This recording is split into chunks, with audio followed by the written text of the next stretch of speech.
Hello everyone, this is Nicole from Altenew. Thank you so much for joining me today. In this video, I'm going to walk you through how to build layers together using the Build a Flower Canterbury Bells stem set. This stem set offers a full flower, including stem and leaves, and along with 3 different layering images for each part of the flower. So make sure you refer to our layering guide on the back of your stem packaging. Let's go ahead and start with the online stamp first. So this offers the bell-shaped hanging flower along with the stem and leaves. We're going to work on with the first layer, which is a solid layer for the flower petals. And this one is inked up with a buttercream. These images are going to nestle in within that outlined shape, except the first part of the stamp. So if you look at it, there's a little tiny bloom on the top that's going to get stamped starting with the second layer. So first layer covers everything else except the top bloom. And then for the second one, we are going to ink that up with warm sunshine ink pad. That's going to go right on top of the first layer that we stamped. And this time it includes the very top flower as well.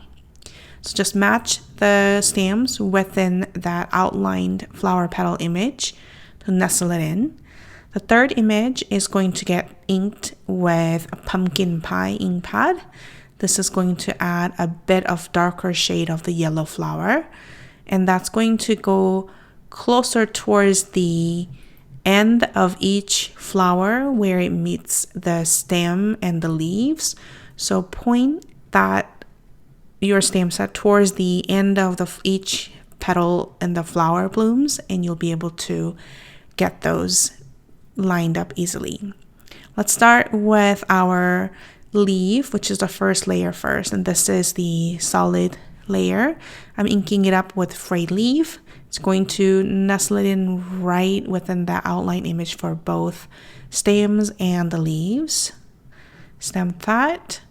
And then for the second layer, we will move on to stamp the next one using the forest glaze.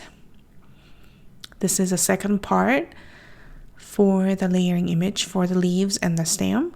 And this is gonna go more towards the center of each leaf image and then towards the bottom of the stem set. Make sure you line that up. Also use the bottom right 2 big leaves to match the points. The third one is just a very tiny piece of stamp that just goes where those 2 leaves on the bottom rights are. I'm going to ink it up with evergreen ink pad, and we're going to go ahead and stamp that right where the edges of each petal for the, not the petal, but the leaf image. And that finishes the Canterbury Bells layering stamp. I hope this was helpful. Thank you so much for watching.